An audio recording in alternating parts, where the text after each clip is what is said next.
Hey, what's happening? Thanks for tuning in to another episode of Let There Be Talk. It is Monday, May 4th, and the episode is brought to you by my good sponsor, McGuire Harley-Davidson.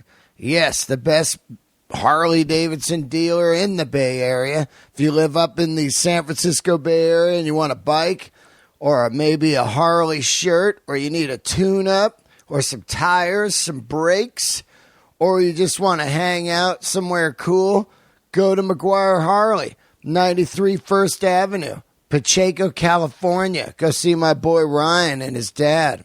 Family-owned and operated dealer. My favorite place on the planet. You go there, hang out, and next thing you know, you get the infectious Harley addiction and you're riding out of there with a new bike. Or a used bike. They got great options.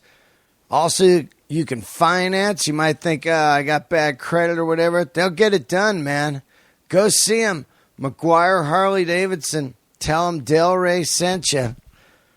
Hook it up. Call them. Follow them on Twitter. Hit their website, McGuire-HD.com. They've been a sponsor for a year now.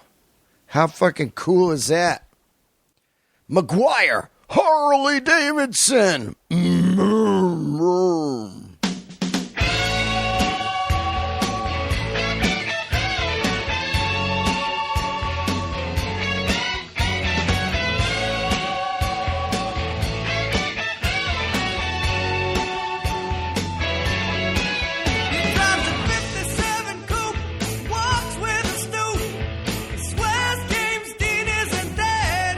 All right, let's get on with the episode here.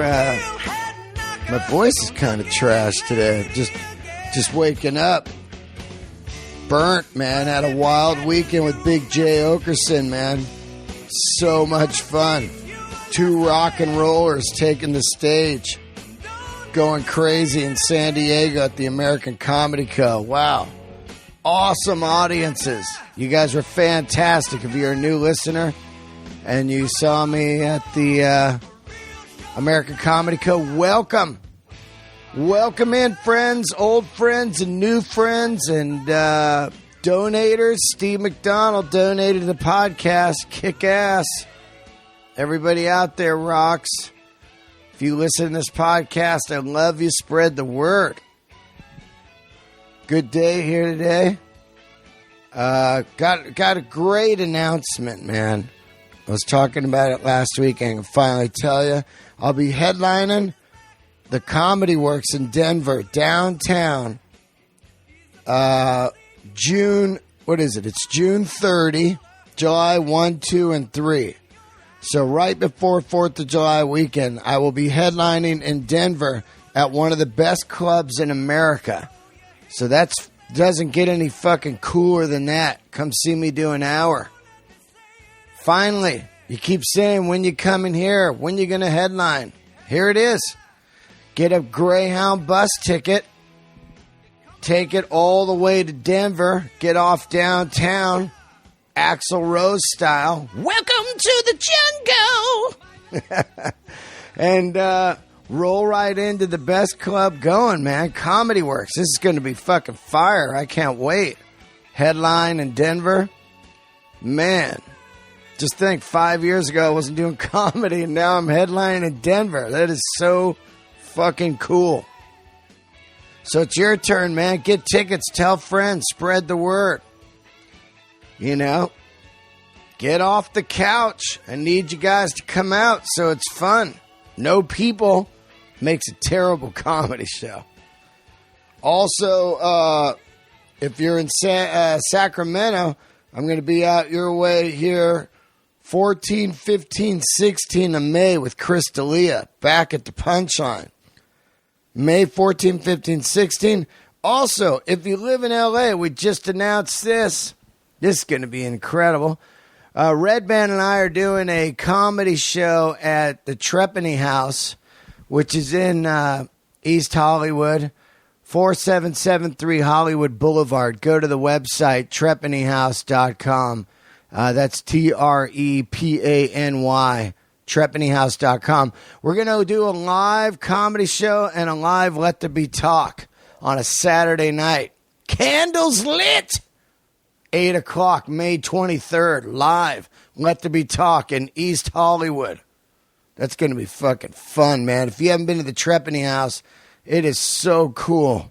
Get tickets online, big time. Go there. They're only $12. Live podcast. We're going to have a secret guest. And you never know what the hell is going to happen. So it's going to be stand-up and then a live podcast, Let There Be Talk. That's pretty badass, right? And then Brea, come see me with Eric Griffin, May, 28, 29, 30, and 31. And I'm finally proud to announce I will be doing the Meltdown Comedy Show, the hottest show in Los Angeles, June 3rd. There's my shows for right now. Oh, and also May 10th. Can't forget that with Mark Maron. Mother's Day, that's next Sunday. Get your ass down there. Get tickets. Davies Symphony Hall. This is going to be fire. Featuring for Mark Maron, my favorite human on earth. Oh, man. Fucking tired. Great guest today. Mr. Tom Green. This guy is so funny, man. And what a great interview. I went over to his TV studio in Burbank. He has his own studio. He's about to launch his WEBOVISION. We had a great time. It was 114 degrees out that day. I rode the motorcycle over. Mild heat stroke while interviewing him. Pretty cool. So, yeah, Tom Green, man. Love him. Been trying to get him on the show for a year. He's always on the road. Rare week he was home. Boom. Got him. Got him like a spider to the fly. I'm out of my mind today. Have fun. Listen to Tom Green. Keep the reviews coming in. Come to the shows. Get those Denver tickets. Get the San Francisco tickets. Keep rocking. Keep on rocking in the free world. Mr. Tom Green. All right, here we are, another episode of Let There Be Talk. This is an unusual setup. Yeah. We're usually in my living room in Beechwood Canyon. Yeah. But today we're in your TV studio. Yeah. And I'm in the host chair. Yeah, exactly, because you're hosting. Which is hilarious because the host chair looks way more uncomfortable than the guest chairs. Yeah, well, we're just building the studio, and we haven't gotten an actual chair yet. So that's why I asked you to sit in the chair. No, it wasn't because it's more uncomfortable. It was just because I thought it would be nice for you to sit at the host chair. And we're also streaming this or broadcasting this onto my website as well. Yeah, this is my guest is Tom Green, if you don't recognize the voice. Yeah. I've been a fan of yours since like when I was a kid, man. Yeah. Like you... The thing I love about you the most is you're the absolute mayor of do-it-yourself. Yeah. I love everything about that because in a world of entertainment, all you constantly hear is people like, oh, I don't have an agent or a manager, or I can't get this or that. And I always tell people, like, you think I have that stuff? You got to just go, get it done. And I get a lot of that work ethic from early on watching like the Tom Green show. You did that stuff on cable access when you were a kid, right? Yeah, absolutely. It's kind of what we're doing again here. Like to describe this to everybody, how would you describe this where we are right now? Well, it's a television studio, right? Before we even break into this, I remember the one you had at your house about 4 years ago. Yeah. That really blew my mind because it was like a David Letterman set in your living room. It's the same talk show desk here. We're moved it from my living room here to this studio because I didn't want to do it in my living room anymore. Now, when you it's driving me nuts. Yeah, right. I don't want to do a TV show in my living room anymore. I'm 43 years old. Yeah, you can't do a TV show in your living room. Yeah, right. And also, it's just crazy at a certain point. How much? All these people in your house. Yeah, people come up. You wake up 4 o'clock in the morning. The guest hasn't left yet. He's rifling through your sock drawer for some reason, drunk. And you got those big dogs. Yeah. You still have those dogs? No, they both died. Really? Yeah. Wow. I'm not trying to bring the mood down, but it is true. Oh, wow. They died recently. Both at the same time? No, within 6 months of one another. Wow, man. Yeah, I didn't want to. I almost should have just lied and said they were still great. I should have said, yeah, they're doing great, but then I just figured I just have to be honest, right? Yeah. That's what podcasts are about, honesty. Well, and Annie was 16 years old, and Steve was 14 years old. Steve passed first in December. 2 Siberian Huskies. They were great, great dogs. It's real quiet around the house now, though, Dean. Yeah. Real quiet. I'm not used to it. I'm home alone. I live alone. I got these dogs that, have been there for the last 14 years. Sort of grown accustomed to, if you're eating a sandwich and a piece of salami falls on the floor, you don't even think to lean over to pick it up. 'Cause, they're just these vacuum cleaners that are going to come on, right, in and eat it. So now I got like rotting sandwich meat all over my house because I just forget to pick it up. Just stink meat. Yeah, just a stink meat house. That's a great production company. Yes. Stink Meat. Stink Meat Productions. That's what I have to change the name of my studio to here. Well, but isn't this cool, though? This thing is fucking fabulous. I'm going to tell you guys, we're in Enough about the dead dogs. Yeah. Dead dogs, Enough about my stink hut. Yeah. Isn't this great? See? I can't believe, now, to an average person, because I always say, you can just do it on your own. You cannot do this on your own. Yeah. This is real. Would you say most of your listeners are average people? Yep. Yeah. Absolutely. Okay. What is an average person? I don't know. I was wondering. Me too. Like an average person. I mean, you could have some. I'm sure you've got some real fantastic people listening too. Oh yeah. I mean, there's people at ICM and William Morris. Oh and wow. Big agents listen to this. Oh really? Because they want to know what the old guys are doing. Yeah, absolutely. Well, listen. Exactly. All the young agents out there. Now, let me ask you something. When you were starting out, did you start on your own just because, well, of course you're in Canada, but, because you just didn't know what else to do? You're like, fuck it, I'm doing this show myself? Kind of, yeah. It sort of happened in stages. I started doing college radio. That really, confirmed that I was interested in broadcasting. And then I studied it in school, broadcasting. I was doing stand-up comedy and at the comedy club, and I just knew I kind of wanted to do sort of my version of a David Letterman type late night show where I would go out in the street with a video camera and do stuff. I was really into my video cameras and stuff, so I just kind of went and did it at the public access station, and I've always enjoyed producing the show myself. Producing the content myself. I think that's as much part of the creative process for me as the on-camera part, as the writing and as the hosting and the comedy part. The behind the scenes of just putting the cameras together and deciding where the light is and all of that part of the creative process is as much part of it for me as the comedy. So that's kind of why I'm back here in this homemade television studio in Los Angeles, where I'm going to basically start streaming again to TomGreen.com. Everybody listening, you can go to TomGreen.com now and you can see sort of the early stages of this new show that I'm going to be doing. Yeah, I recently saw a Bill Burr interview. It was incredible. Yeah. You were talking to him about his writing process. Yeah, that was cool. Yeah, he's amazing, and he's been so cool to come do my shows, and we did that right here. That's dope. Now, when you were starting out comedy, because your comedy is, I really like your comedy because I've had a lot of guys on that are outside the box, I call them, kind of a Rory Scovel or Johnny Pemberton, these kind of guys.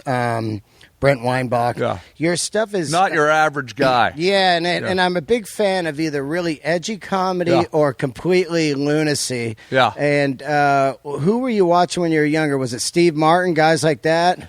Well, yeah. I mean, I definitely liked The Jerk and Steve Martin movies for sure.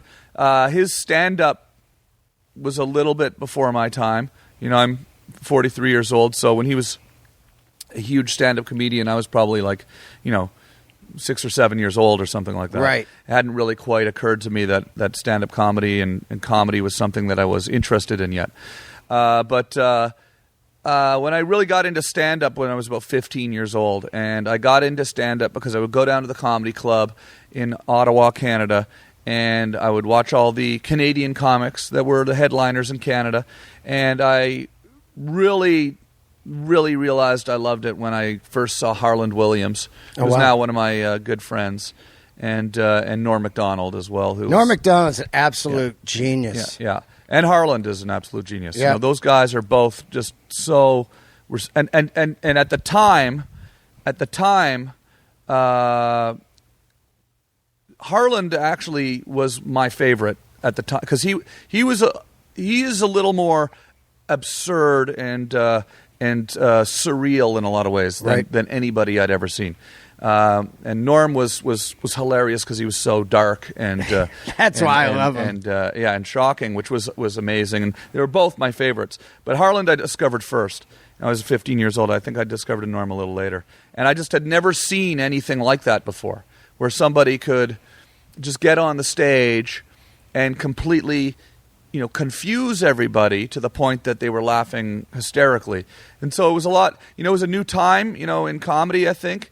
I was too young to realize that comedy was in transition, but it was, because I just identified that I was seeing something I'd never seen before. It was not this straight-laced, structured kind of comedy that, was, essentially the 80s. Yeah, like 80s, the Seinfelds. People wearing the blazer. Wearing their blazer and their, then Harland would show up in a fur coat in the middle of summer and just start talking about the strangest, most surreal, weird things. He was like, decades ahead of his time. It's sort of what comedy is now, where people are really kind of, much more, outrageous. It's so fucking good right now, right? The comedy world. Yeah. It's incredible. Yeah.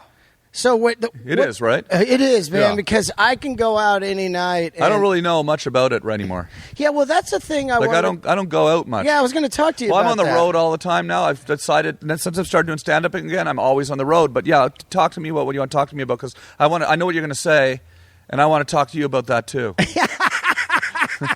Yeah, so you know what I'm talking about, yeah, right? You would say, hey, why don't I come down to the Comedy Store any more often and have a beer and jump up on stage and tell some jokes? I wasn't going to ask that's what I wanted to talk to you about. That's what I'm going to talk to you about. I wanted to know a good time to go down to the Comedy Store and have some beer. I was going to talk to you about that. Jokes. But what I was going to say is... We should just say it instead. Like, we should both just say what we're thinking. Okay, what are you thinking? Like, we keep talking about what we're gonna say. Yeah, because we should just say it. I'm thinking about saying something. We got something. microphones in our hand. Yep. Now is our time to say it. Let's go. You go first. Okay. No, you're the guest. You go first. No. Okay. Okay, here's what I'm going to say. Okay. I hope I don't forget what I'm going to say. Yeah, right? No, I'm pretty sure I'll remember. In this career comedy world. Yeah. There's always people that have excuses, like, oh, this club doesn't put me on, and those guys don't put me on, right. And over and over and over, I look at like you and go, well, he doesn't go on in town, but he'll go to Australia and sell out like 13 nights. Yeah, it's all. I just did the Melrose Improv. Yeah, and I'm not saying you don't. I did Ice House. Yeah, it was sold out, right, John? Sold out. It was sold out. Yeah, so I just go. I perform in LA sort of sparingly, because I'm basically what it is I'm on the road.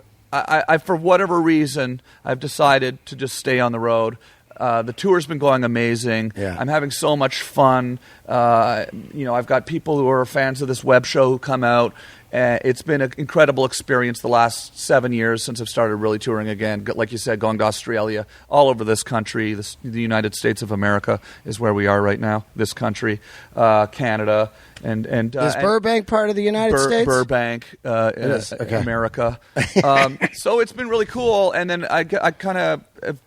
Literally, when I come back home to LA, I've sort of in this thing where I'm building this studio, or I've been doing my web show, so I kind of do my web stuff here, and then I go on the road. But I have. Well, this is the hand that feeds, right? I mean, you build this, and then you go on the road. I'm not sure if I would quite describe it as that. I would more describe it as the mouth that eats. Well, but, I get that, but what I'm saying is, when I do the podcast, and then I go to Toronto, and the fucking shows are sold out, I'm only comedy 5 years. Yeah. No. But this thing is a 20-year device where people, you would have to do 20 years of road work before to get a draw all over the place, or TV shows. Yeah. But with a podcast or your own web series or your web show or anything, you can all of a sudden, if people catch on to it, you can go on the road and start selling out. Yeah, it's been amazing, and that's why I'm on the road, and that's why when I'm in LA, I like to feed this machine here that I've built with content like we're doing right now, right? We're recording. Awesome. You see the cameras are recording right now, multiple cameers. Yeah, you recording. got 3 cameras that look pricey. Yeah. Did somebody we have a 4th one, but it looks like we forgot to plug it in. See that empty thing up there? Yeah. There's supposed to be one up there, too, but it looks like we forgot to plug it in. I think you might need to fire a couple guys already. No. They're going to quit. Oh, yeah. But everyone, honestly, it's surprising that there's anybody here other than me right now. It's just unbelievable that I'm not just sitting here all by myself. Right. But no, I'm sure they'll everyone's fine. Everybody's fine. But why is the camera? Why didn't we plug the what? No, we're recording this, right? You didn't think people would want to see it? Because we weren't going live? You didn't think... So later... So what's the logic? Because we're not live, Mike, because we're not live, but we're recording it, but because we're not live, people later are not going to want to see the wide shot? I don't see the logic. He's kind of shortchanging it. You're shortchanging the home audience. Just because we're not live? It's the exact same thing. Can you go plug it in right now? Why don't you plug it in right now? This is what happens around here. And then I come off like the asshole because he didn't plug in the camera. Yeah, you know what I mean? Now I'm the asshole. Yeah. Right? It might have been... No one's ever going to say he's the asshole because he didn't plug in the camera. I'm the asshole because I'm getting mad about it. Well, then he's going to go home and tell his lady, he was yelling at me? Yeah, he was on yelling. some kid's show. Yeah, he was some yelling. kid, I'm 49. Some kid stopped by. Yeah. He was yelling at me. Spent the whole morning trying to get the thing plugged in. Yep. But then because we're not going live, Yeah. we didn't plug it in. I don't understand the logic. Yeah, we're going to connect it. We're connecting the camera. Look, now I come off like an asshole. This is what always happens, right? I get angry on camera, and then everybody watching and listening says, oh, that guy's an asshole. No, I'm not an asshole. I'm pissed off. I'm not even pissed off. Yeah. I'm actually just joking. To me, it's been a big part of the WEBOVISION is the fact that the technology has been new and we've been building it out of consumer electronics. Yep. And the fact that it never works perfectly, it's been fun to have that to talk about. The fact that it's never now, do you working. get the shit like at Fry's? What's that? You get it at like Fry's, Fry's, shit like that? Yeah, we find things. We borrow lights from people. People can't see, obviously, when they listen to this episode, but this thing, it looks to me like it cost about $500,000. Yeah, well, I mean, it didn't. Really? No. Give me a number because I just want to know. Like, this is fucking sick. This I place. mean it is a very elaborate studio. We are in a very nice location here. This is a great little warehouse that we are in. The equipment, not $500,000 though. Okay. But I mean, we do have some very nice television equipment here. Yep. I don't like to put a number on it, but all right. It's Let's say it's in the thousands of dollars. What? No, Yeah. come on. Okay, the tens of thousands. Okay, there of you dollars, go. Okay. But it's not hundreds of thousands. Well, the of dollars. backdrops like those look like- cameras. See Yeah. those cameras? Yeah. They look nice. They've got lights on them. But I bought them on Craigslist for $750 each. Really? Okay, they're used cameras. Yeah. That light right there. That's a $500 light. I bought that light last week used for $750. Right. And then these two lights. These are just crappy little China balls, they're called. Yeah. Those were like $65 each. But what about the backdrops? The backdrops, yeah, well... Good money there, right? Yeah, I mean, we put a little effort into that. Yeah, you're right. I don't want to put a price on the backdrops, though. I don't want to sound like I'm, bragging about my backdrops or something. What are we talking backdrops? Oh, listen to that $5,000 guy. He's backdrops? really proud about his backdrops, huh? Dropping the numbers on the backdrops. Oh, my But God. anyways, what I wanted to say earlier, back to what you were saying about going out, getting out of the house. I do want to start coming down to the Comedy Store and the Laugh Factory and the Improv more on nights when people are just jumping up and doing jokes and jump up and try 10 minutes of new material. Yeah, Monday nights, Comedy Store. Yeah, I just want to get out of the house and socialize a little more. Come down, hang with me, man. Yeah. It'd be fucking great. Not even necessarily. I just want to get out, hang out with other comics, try out some new material, not have to get on stage for an hour and a half, not have the pressure of selling tickets, all that stuff. Just come down and just have some fun, right? And that's so I will be hitting you up and coming down and meeting you up for a beer in the next sometime over the summer. I'm going to be in town a lot this summer, so yeah. Let's do it. And then you're taking me on the road. You were saying, yeah, absolutely. That's pretty cool, absolutely. right? Yeah. That's how you do that. Yeah. Now let's talk about some of the guests you've had on the show. You've had some big guests, right? Yeah. Who are they? You had just so you know, right now I have my friend Patrick Coppolino tours with me whenever he can, and he is a really hilarious comedian from Canada. He's also a videographer, and he does a lot of video and editing and stuff for me. So I've kind of like, figured my system of doing WEBOVISION when I'm on the road is my feature act is a great stand-up. Well, that's a good move. Yeah. And then using Periscope too on the road, right? I just started using Periscope. Let's explain Periscope. When we find a time when I have nobody that when Patrick can't come, and I'd love to have you come with me. I'd love to do it. It'd be so fun because it's. I think the contrast of the two of us would be pretty fun on the road. Find a good date. We'll have to go out and do some jokes together. That'd be great, man. So let's now. You saw the pictures on the wall of the guests that I've had on the show. Let's talk. Had some good guests. Run them down. Yeah. Well, we've had a lot of good guests here. You mentioned Bill Burr. He's done the show. Last year we had, and you can watch all of this on my website. If you want to see some of the interviews I've done. The show's gone through various forms, various different forms of versions of the show. It's actually, just to clarify what the show is, it's a talk show. It's a lot different than what I do when I'm doing stand-up. When I do stand-up, I'm telling jokes, and I'm sort of being a little bit more ridiculous than I am. Is it a character or... No. I just think that when I'm interviewing people, I like to play straight. I don't like to try to be funny when I'm interviewing people. I don't try to overshadow or try to, compete with the guests. I have comedians on, and I just like to ask them very simple, real questions about their lives and direct them through sort of an interesting, arc in the interview and let them be funny.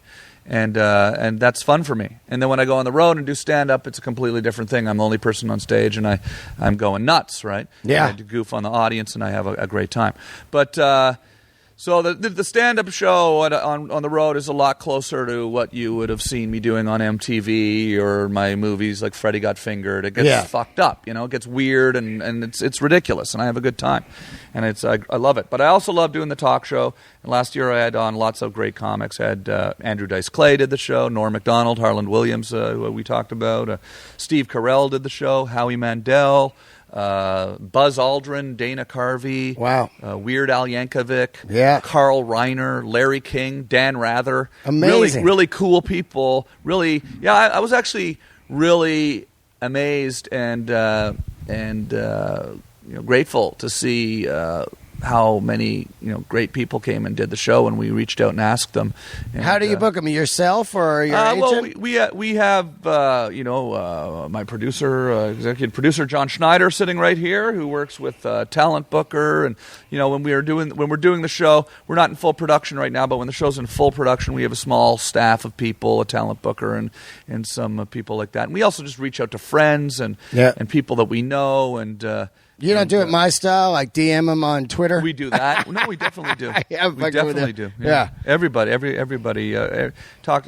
Sometimes, I'll run into somebody on the street and who I haven't seen in a while, who's a friend, or even people I've never met. When I meet them, I'll, tell them about the show. And, generally that's the best way of doing it, when you sort of have a good personal discussion with someone about it. But a lot of people have just come and done the show just because they heard about it and were curious to see what it was, and it's been cool. It's also one of the few places on television right now. It's WEBOVISION, I call it, but it really is a television show. It's shot like a television show where you have that much time to talk. It's kind of like a hybrid of a podcast and a television show. So you get all the long format discussion of a podcast, but you get to do more of the visual kind of comedy that you do. You break the audio down onto iTunes? We're just starting to do that. Yeah. That's why it's smooth, because I find that when I of course you probably have massive numbers, but when I show the video part, it's around 7,500 viewers,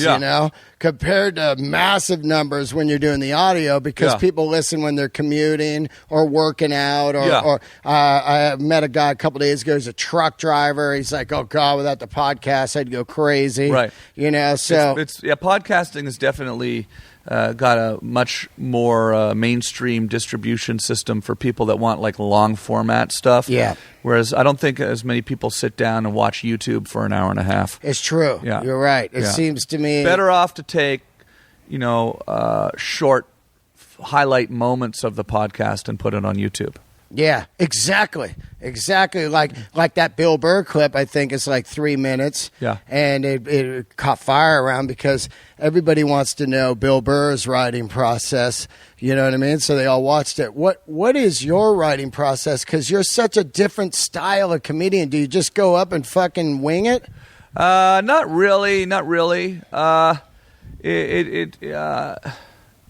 I mean, it's a combination of that. I mean, I'm doing a lot more improv now with the crowd, but I don't really consider that writing or part of the writing process because that's just me doing crowd work, which I love, though. I've been Me too. It kind of keeps you from going crazy. It takes the robot out of the material. Yeah, but I mean, it's probably not that abnormal, my writing process. I mean, usually it's ideas pop into my head. Rarely when I sit down to write do they pop into my head. Usually it's more I'm out having a beer with my friends and I say something that I think, hey, I should do that as a bit. I'll usually make a note to myself in my phone, and then every couple of weeks I go back and I scroll through my notes to myself in my phone and I type it up, actually. You do? I type it up on a computer. Wow. Yeah, I type it up on a computer. Yeah. And then I try to add some punchlines to it. And then I print it out on papers. Really? On pieces of paper, yeah. And then I put the paper in my backpack, and I read it on the plane while I'm flying to the comedy club. And then I start trying it on stage. Mid-set? Do you go mid-set with new stuff? Actually, lately I've been doing something completely different. I used to do that, but lately what I've been doing is I do it first. That's what I do. Yeah, I go up, I do brand new material first, like before I've done anything. And I find that works pretty well because, it's hard to do something that sucks after you've done something that killed. Yeah. But if you go up on stage and your first joke kind of sucks, well, people are just getting used to on stage. And, yeah, maybe they don't laugh that hard at it because it's a new joke. But then they're relieved when you tell them something that's actually funny. You're so right. That's how I think. As opposed to the other way around, when you go up and you tell them something that's really hilarious and great, and then you hit them with a new one that isn't quite figured out yet, and it's just painfully obvious that this is not a very well thought out idea. Or they can be laughing from the killer joke, and they're on board, and they just laugh at your new shit because they're on board on you, and then you think, well, that's killing too, and then you go do it somewhere else in the set, and it eats a dick, because you're going, oh, fuck. Yeah. So I love doing it first because it also... If people go like, he's not as funny as we thought he was going to be out of the gate, and now you've got like, then you come all back right, I'm going to fuck you guys good. up here. Surprise them with something good. Yeah, exactly. Yeah. I mean, also, I think lately I've been doing the first 15 minutes of my show is I don't even do material. And so I'll slip in some talking to the crowd. I'll try some new stuff. But I just kind of feel like it's a fun way to start the show is to keep it really natural and less rehearsed feeling. I was listening to I think it was an interview or somebody told me this. I can't remember, but somebody told me something that Stephen Wright talks about that he does. And Stephen Wright, he's got. See, I'm very high energy on stage. Yeah. So I have the option of using volume as a potential, a movement, all of these things. Whereas here's a guy, Stephen Wright, who just stands there and in a monotone for the whole show. So it's all about the words and the material with him, and that's why he's so brilliant, right? He's really focuses on the words and the serious material. Joke writer. And it was interesting, hearing what he does is he when he's on the road. I don't even know if this is true, by the way. Somebody told me this on the bus the other day, but no, I don't know where on the bus. You ride the bus? I think it was on the bus. Yeah. You ride the bus? No, I wasn't on the bus. I don't know where someone told me. Somebody told me this the other day though. That he comes out, he does his worst material first. Wow. Yeah, and if the audience is laughing, he'll just he's probably got 100 hours of material, right? So he'll get up on stage, he'll do his worst material. And if the audience is laughing, he'll just keep doing his C material. until they stop laughing. And if they don't stop laughing, he'll just do C material for the whole show. Wow. Yeah. And then if they sort of slow down laughing, then he'll move up to the B material. And then he'll do that. And he'll just keep doing that. And then basically, if it's a really bad night, then maybe he'll get to the A material by the end of the show. Wow. But then he always has sort of somewhere to go. Because it was sort of like the logic being, if you get up and you do your best shit right off the top and they're not laughing at that, then you're totally fucked, right? Yeah. Honestly, I don't even know if that was about Stephen Wright, but somebody told me that the other day. And I'm realizing That'd be funny if it was about you. I'm saying this on a podcast, and Stephen Wright's probably going to be listening to this because I'm sure he listens to your show, He is right? a big fan. Yeah, and he's going to say, what the fuck's this guy talking about? That's not what I fucking do. I do my fucking A shit. Yeah, like when he's producing Louis, in between at the Video Village. Is he a producer of Louis? Yeah, absolutely. Oh, I didn't even know that. Yeah, I don't know what the fuck's going on. He's just listening to my podcast. The story is podcast. just a bunch of bullshit. Anyways, if it isn't about Stephen Wright, and that's not his idea, then it's my idea, okay? So quote me on that. Yeah. Well, you know what I've been doing lately, and I found that it's scary as fucking dangerous. I like it, and it makes me love comedy even more. I go on zero order. Yeah. Ever. So guys in clubs will be going, dude, I just saw you do 5 shows, and none of the sets are the same. Yeah. And what I do is I quit caffeine recently, like a couple weeks ago, and my memory is like incredible. Really? So if I know all the bits, just say the word of the bit. How do you know if you forgot something? I do forget stuff, but that's part of How would you remember? Well, when I get off, I'll kind of just go through it, and I'll have a list of all the jokes, just the key word of it. Not on stage. You have it written down. You look at it and you go, oh, I didn't say that. Yeah. And since you quit coffee, it's better? My memory's been way fucking better. Really? Yeah, and you know what else is weird? Did you quit anything else? Well, no, what happened was... 'Cause I figured, coffee was good for the memory, you know? Not how many I was drinking. Yeah. I drink 5 a day, man. I was all cloudy by the time I'd get to the store. I'd be like, ugh. That's a lot of coffee. Yeah, I just didn't feel like I was in it. Yeah. It's like when I used to get high and I played music and I'd do shows. When I was sober doing shows, it was like, no, this is fucking dangerous. Yeah. Like I can feel the Do you volume. drink before you go on stage? Never. I don't do anything. Yeah. I walk on stone cold sober and take it because I enjoy the fucking. I don't drink anymore before I go on stage either. Yeah, I just love the rush of it up there, especially the feelings I feel of like, ooh, this is going bad. Oh, this is going really good. Yeah. Now you're starting like a ninja. You know where to go. Yeah. People think they're funnier when they're drunk, right? Or when they've had a few drinks. Yeah. Loosens you up a bit, but it doesn't. I don't believe in that at It all. makes you kind of sloppy. It does. Yeah. It does. And then also you think you were killing it and you listen to the recording the next day and you really weren't. You were I think just drunk. maybe in a social setting I might be funnier if I'd had a few drinks. Right. But on stage doing something that's as, crafted as telling a joke. Yeah. A carefully crafted joke. Yep. It never really comes off right. I just love being up there feeling the actual shit. You know, like, oh my God, this is fucking... The adrenaline. 'Cause it's so unnatural to be on stage in front of strangers who paid $20-$30 to see you. Yeah. I enjoy that uncomfortableness of like, this is fucking so twisted. Yeah. I'm up here and these people don't know me at all, and I'm about to see if I can make them laugh. Yeah. That is a drug you can't buy. Yeah. Most people are afraid of that, and I like to stare it right down the barrel. Yeah, absolutely, yeah.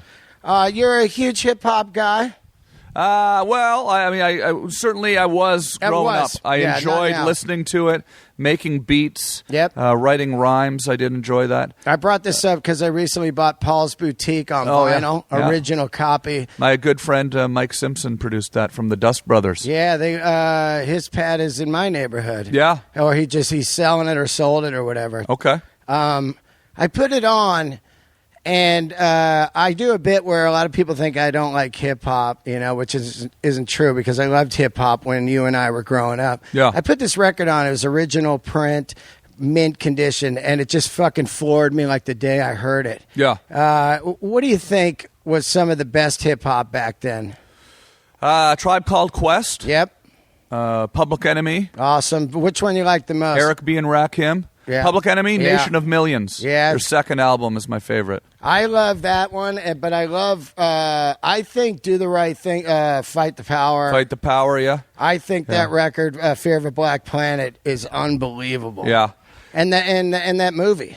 Yeah. You know, that era of Brooklyn. I think sometimes it's like when you first discover something. So right. That is the thing that you always maintain as being the best thing. You're so like right. even like because I discovered Public Enemy when Nation of Millions came out, and then I went back and listened to Bum Rush the show, which I liked, but I was like, well, it's not as good as Nation of Millions. And when Fear of a Black Planet came out, it was the same with Tribe Called Quest. Whenever anybody says, "Oh, my favorite Tribe Called Quest album is Midnight Marauders," right? Then I know that they're like 37 years old. Yeah, I get it. Right? But if their favorite Tribe Called Quest album is Low End Theory, then I know they're 43 years old. Yeah. And if their favorite Tribe Called Quest album is the first one, then I know they're probably a couple years older than me, right? Well, that's why you can't ever have arguments with music. It's just a waste of time. Yeah. Unless we're exactly the same age and grew up in the same town, we can't argue music because it's going to be like, well, that's when you heard fucking Van Halen. Yeah, and that's why our parents said when we were kids that music sucks now. It's not like when we were a kid with Elvis and the Beatles, and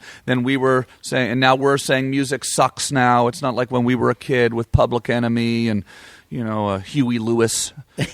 Huey Lewis, hip hip hip to B square. Yeah, no, I did like Huey Lewis though. That's a great record. Heart man. of Rock and Roll is a good album. Yeah. Sports record. Yeah, How can you have 10 Sports, fucking hits? Sports, yeah, great 10 album. hits. Yeah.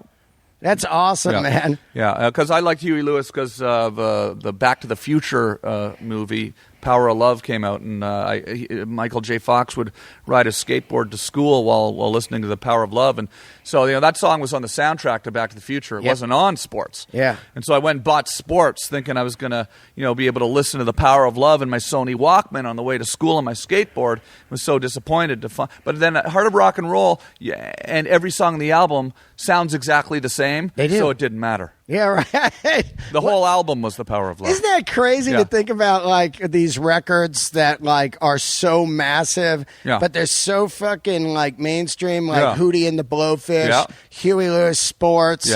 What else was, like, really big like that? Oh, like... Counting Crows. Captain Crows. Counting Crows. Oh, Counting Crows. Yeah, Captain Crunch. Yeah. That's a great record, though. August and everything after. Yeah. But that was big, right? It was big. Like even Adele recently. There's these records that cross all. Paul Anka. Paul Anka. Was huge at one point. No. Back in the day. Paul Anka. He was huge. He was? Diana or whatever that song was. You into Rush? You're a Canadian guy? Yeah, Rush was of course every Canadian loves Rush, yeah. You miss Canada? You like it, or what's going? I do miss Canada. Yeah, that's why I name dropped Paul Anka. He's from Ottawa, my hometown. He wrote the theme song to the Tonight Show. He did? Yeah. What about Neil? He wrote that? Yeah, he wrote that. Wow. Neil Young. That's a Canadian. Yeah, I miss Canada. I do. Yeah, I really do. I believe that I will return to Canada to live? salmon swimming upstream to spawn. To live, you mean? Yeah, I may go back there to reproduce and die like a salmon. So you think you'll ever get married again? Yeah, I think I'll go back to Canada, meet a nice Canadian girl, have some kids, and then die. Yes. Just like a salmon. That's swimming back to its nesting grounds. That's an excellent plan. No, I miss Canada a lot. I really do. It is completely different speed than living in Los Angeles. I actually don't like Los Angeles. You don't? No, I don't like it. Why? I don't like being sort of surrounded by the entertainment business. I like being in Ottawa. When I'm in Ottawa, where I'm from, people do all sorts of different things. It's the capital of Canada. Honestly, this is what it is. I think I just figured out what it is. All right. Okay. When I was growing up in Ottawa, Canada, the idea of doing comedy or music or anything like that was like really fucking weird. Yeah. Like you were a weirdo for wanting to be a comedian. You were an artist. Yeah. Outside the box. Not even an artist. You were just like not even in the real world. You were just a complete weirdo. Right. Whereas here in Los Angeles, it's normal. Yeah. I don't want to be fucking normal. Yeah. I don't want to be down here be normal. I want to go back to Ottawa where, you go do comedy and people look at you like you just got off of a spaceship or something like that. Well, you could easily Down move here, back there. I don't like the way... I know I could. You could do this show there with I know. all the Well, Skype. my talk show is very much involves interviewing celebrities and comedians, and we don't have like. But you can Skype them, right? Yeah, I know, but it's not the same. It ain't. It's better to be in person. It's true. I like the weather here. I don't hate Los Angeles. Right. I just don't think that I'll spend the rest of my life here. Right. I think I'll spend another 10, maybe 15 years here tops, and then I'm out. Wow. You got dual citizenship? Yeah. No, I don't. No, I'm Canadian. Oh, you're Canadian? 100% Canadian. Well, how do you stay here? Because of the marriage to Drew Barrymore back then? No. Nothing to do with that. No? How? No. I just have a green card. Oh, I got you. Yeah.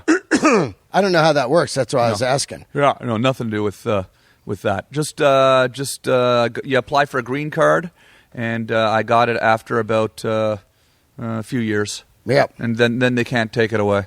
Yeah. Oh, that's fucking great. Yeah. Now, what do you got coming up? What do you like? You're going to be doing this show. Do you do this show in seasons? This video show, or how's that work? In seasons. I mean, you know what I mean. Like, no, definitely not. Basically, we just do it, kind of like, whenever we feel like it. Right. So, like right now, the way it's going to work is I'm going to go on the road and do stand up next week in Kentucky, and it's really not officially launched yet, the new WEBOVISION show, because our high-speed lines are getting installed in the studio right now. Right. So the nature of this, the concept of the show is that it's live. So you got to have the fastest lines, right? Like, so there's no like. Well, faster than what we have now. Because the lines here are not stable. I'm just asking you because you seem to know a lot about technology. Do you hire guys or do you learn it on your own? Because you're always like, I was on Sklar Brothers, and they're like, you're 49, but you're all over the internet, and we understand the business. So the reason I ask is because it just seems like video streaming. It really depends on what the person has on the other end, right? No, not in this day and age. No, it's everybody's internet is easily fast enough to watch the show now. Okay, cool. No, it's just because what we're doing here, we're taking calls on Skype at the same time as we're pushing out a very high quality feed. So we need to get in sort of a dedicated line here, which is being installed next week, and then we're going to go live in essentially next week. So I'm off on tour. When does this air? Will this be Monday? I'll put it out Monday. Yeah. So then, as of Monday, I'm here. We'll probably be going live on Tuesday, and Monday and Tuesday here on TomGreen.com, and then Wednesday I fly to Lexington, Kentucky. I'm doing stand-up there. And where am I going? I'm going to Kentucky, St. Louis, Memphis. It's going to be a good tour. That's great. Yeah. So and then when I come back, I'm live. So that's the concept is. But I'm also doing this thing Periscope now that you mentioned. Yeah, let's talk about that. Which is this cool, amazing new app which is linked up on Twitter, and you can follow me on Periscope. And basically, it's just streaming live from your cell phone to your Twitter feed. Now, let people know what Periscope is. You get an app on iTunes or the. Just go to the App Store and download Periscope, and then follow me on Periscope. And then whenever I go live on my cell phone from wherever I am and point my camera from my phone at me, I'll be talking to you and walking around some city somewhere. So I was just playing at Cobb's in San Francisco all weekend. I was retweeting that stuff. Yeah, I saw that. Thank you. Yeah. Thank you for that. It's a hometown there. Whenever my favorite comedians go there, I tell my friends. Well, thank you. It worked because we had great crowds, and I appreciate it. Yeah, I helped you out. So thank you. You got any bonus? Did you get a bonus on that? Yeah, it was amazing. It was incredible. Yeah, I'll slip you something on the way out. But can you imagine if comedians actually worked with each other? Like, dude, I got to get into the bonus here. Start tweeting for me. I can imagine that. I know. Sure me too. Yeah. Periscope. Now, there's another app that's like Periscope that is only for people that follow you, right? But Periscope... Yeah, there's a few of them out there, but Periscope is my favorite one. And it's really kind of an interesting thing that happened. So I got to San Francisco... I mean, I'm saying it's interesting so that the people listening, might actually think that it's interesting when I tell this story. If it's not interesting, they might be tricked into thinking that it was an interesting story because I kind of psychologically told them right before I told the story that it was going to be interesting. That's some Copperfield shit. Yeah, but I actually do think it is interesting as well. On top of all that. So I was in San Francisco. Yep. And I'm streaming on Periscope. Yeah. I'd been there for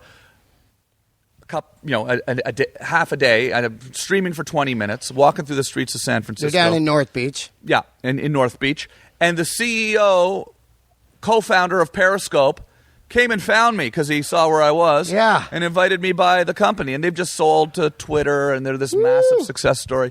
So I had the whole tour of Periscope, and it's an amazing thing, but only in San Francisco, right? But the app is so cool. It really is neat. And it's a live streaming thing, which is right up my alley because it sort of syncs up with what we do here on the channel with the live streaming talk show. What I'm doing is instead of burning up any kind of material with stuff on YouTube, is now I Periscope the first 10 minutes of my show, which is live crowd work. Yeah. Now people... Do you do it with you have your camera in your hand while you're doing it? Well, I'll just have somebody do it for me. Somebody do it for you. Yeah. That makes more sense. So then the people can watch the first 5 minutes of my show or whatever and be like, oh, that was some funny shit. Yeah. You're not burning up material, and they can kind of get a flavor of what's going on. Yeah, I went live from stage in San Francisco. It's fucking great, right? Yeah, it's so fun. Because then people are like, oh, shit, I got to go see that guy without, putting your video up on YouTube and people go, that guy's fat. His chin's big and his forehead sucks. Yeah. You know what I mean? Yeah. It's like, so... People say anything. They do, right? Yeah. I can't believe some of the meanest shit people say. Like, who's got that kind of time? Right? Yeah. Just a lot of people. Sitting around like, fuck you for doing stuff that's better than my Burger King job. People, are angry. They are, right? There's a sort of it's a scary world we're living in. It is. It is. There's a lot of angry people out there. Not in Ottawa, though. No, not as many, no. Toronto's great. You been there? Oh, yeah, I've been, yeah. You smoke weed? I've tried it. Yeah, you have? I've been to Toronto once, and I tried weed once. Tried Michoacan? Yeah, no, I've been to Toronto a million times. It's great, right? But I've only smoked weed once. Really? No. I don't I don't know. Never tried the stuff. Oh, yeah. I don't. Never tried it. Is it good? I don't fuck around with it. It's too strong. Yeah.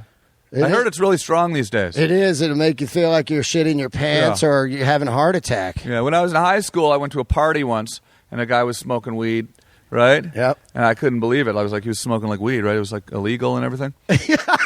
And but it was like it wasn't as strong back then. Yeah. But like a little bit of it was in the air. Yep. And like I was like felt like I was like high for like a month or something. Oh. So I never went near that guy again. Well, I did the shows in Toronto, and they smoke weed in the venue. Yeah. So mid-show, you're like, oh, I'm fucking stoned right now. Where am I going to go? I don't, and then you're like eating their nachos and shit. I can't believe what people put in their lungs. Yeah, right? They don't know where that came from. These kids don't know. Marijuana? I mean, there could be anything. There could probably pesticides in that, insecticide, right? Yeah. It's not regulated. No. You buy marijuana from some guy, right? He grew it like in some place, right? He sprayed all this pesticide over so he gets more marijuana so he can make more money. Doesn't give a fuck about you. Think he takes the time to wash it off? No. You smoke that like this is good shit. This is like a great high, right? Why is it so good? It's because the guy doesn't take the pesticide off of his Kush, right? It's DDT Kush. All right. The new stuff. Yeah. It's just like Coke. I did gallons of it back in the 80s. Yeah. And dudes were just in the backyard like, we're out of this stuff. Just pour this in there and sell it to them. Who cares? Did you quit doing it? Or? Yeah. You did? Yeah, but it's going to get me on the back end. Why'd you quit doing it? Because I the cocaine. Yeah, cocaine. I quit doing it because I don't drink anymore, and I was never a sober coke doer. That's disgusting. Yeah. People that just midday do bumps. Yeah, I've never tried cocaine. Well, you'll know if it's a midday bumper. They just like, and they're just talking to you about bad shit. Yeah. Like, let's go to Magic Mountain. Yeah. And you're going like, you're on coke. No, so I should probably not ever suggest I want to go to Magic Mountain to someone because they might think that I'm on drugs. Yeah, but it's kind of cool if they Magic think Mountain Tom like Green's a big drug drugs. Place? No, but it's just you got to be high to be just thinking that midday. Today it's 105 out, and the guy comes up and goes, "Let's go to Magic Mountain." So you, as a guy that's done like a lot of coke, right? Tons. And I'm a guy that's never done coke. Yep. I'm 43 years old. Yeah. Think I should do it? Just so I know what I'm missing? Not at your age because of heart stuff. My heart will blow up, yeah, right? but when you're 20, you don't give a fuck about your heart. So if I just did it once, would my heart explode and I'd die? I think, you ever drink like 5 shots of like espresso? or 2, 3. Yeah, sure, yeah. And you're like, ooh, Yeah. you start tweaking, and you're like, what was that behind you? You're there already. Yeah, but I didn't die, though. Yeah, but Coke, you could die. But doesn't cocaine make you kind of like, think different? Well, I don't know. I've never tried it. think drugs are great when Like you espresso, you get hyper Right. and jittery, but I think drugs are incredible when you're first starting to do art because it takes you to other places like mushrooms and stuff that you wouldn't go to. Yeah. And then once you take that journey, you're like, I'm good. You've tapped into that fucking well of creativity. I haven't taken the journey though. I know, but I can't. I like journeys. Well, you should take mushrooms for sure. Oh, yeah? Yeah, I don't know why Tom Green wouldn't have taken mushrooms Yeah. at 43 years old. Yeah, well, I never said that I didn't. Oh, there you go. Never said that I did either, but yeah. Well, I mean, because I haven't done coke and I told you that I haven't smoked pot doesn't mean I've never done mushrooms. well, that'd be great if you just went hardcore shit. I don't touch that kid stuff. I go heroin and mushrooms at the same time. Yeah. I'm up for trying anything once. Yeah, me too. I mean, my problem with cocaine isn't so much of a fear of the health issues. It's more the illegalities of it. Oh, I don't give a fuck about that. Yeah, but you don't give a fuck about like going I'm saying to jail? I'm saying a little bit of coke. Were you worried about going to jail though? Well, I'm not traveling with ounces. But you know what I mean? No, but you don't even take it anymore. Yeah, but I'm saying if you had a quarter gram of coke, it's probably a ticket now. Yeah, but I'm Canadian, right? So I'd get kicked out of the whole country. You can't fuck around. I wouldn't be able to go home or come back. But I'd be a man without a country. You could do coke right in here and no one would know. Yeah? Yeah. You got any or? No, but we could get it. We're in the valley. Yeah, oh yeah. Yeah. Oh, that's cool. You just have your producers I've gotten make this calls. I've gotten this far without it. Yeah, don't do coke. No. You know what I mean? Kids, don't do drugs. Okay. You got to do that at the end of these kinds of conversations. You do. Don't do drugs unless you're going to start a band and you want to write good music. Yeah. All music. I saw the Cobain film yesterday. Yeah. And I'll leave you on this because I know you're busy. Kurt Cobain documentary. Absolutely incredible. Yeah. I believe that 90% of the greatest records, probably maybe 95, were done created with drugs. Do you? I would agree with that. Yeah. Yeah, right? Or at least some alcohol. Alcohol, some weed, some cocaine, heroin. Yeah. Some of the greatest songwriters were heroin addicts. Yeah. Isn't that crazy? It's just hard to sit down and concentrate and be in a solitary state with a pen in your hand and a piece of paper and as an adult and think that it's not, strange unless you're wasted. Yeah, right. It's just weird to show up at a studio, too, with 3 other guys, and you're stone cold sober, and you're just like playing rock really loud and trying to get somewhere. It certainly does, I think, spark the creative, juices, though. I mean, I like to have a drink when I write. Yeah. When I'm writing. Like hard liquor or beer? Yeah. I like to have a little scotch. Yeah. If I'm going to sit down to write. Some Cavassier. Yeah, usually like Jameson or sometimes I drink like whatever, Macallan or Balvenie is a scotch I like to drink a little bit lately. But yeah, all different scotches, But just as long as it's scotch or, some sort of booze. That's a nice one for writing, though, I think, scotch, Just nice and smooth. Yeah. I mean, everybody... Just a sip on it, Everybody has that fantasy of, like, just being Hunter S. Thompson or William S. Burroughs, where you're just like, I do narcotics and write masterpieces. Yeah, exactly. I mean, everybody wants that flavor, right? Yeah. And, dude, thanks for having me by. Real quick, who do you like comedians now? You like Burr? I love Bill Burr, yeah. Louis C.K., for sure, unbelievable. He's super cool.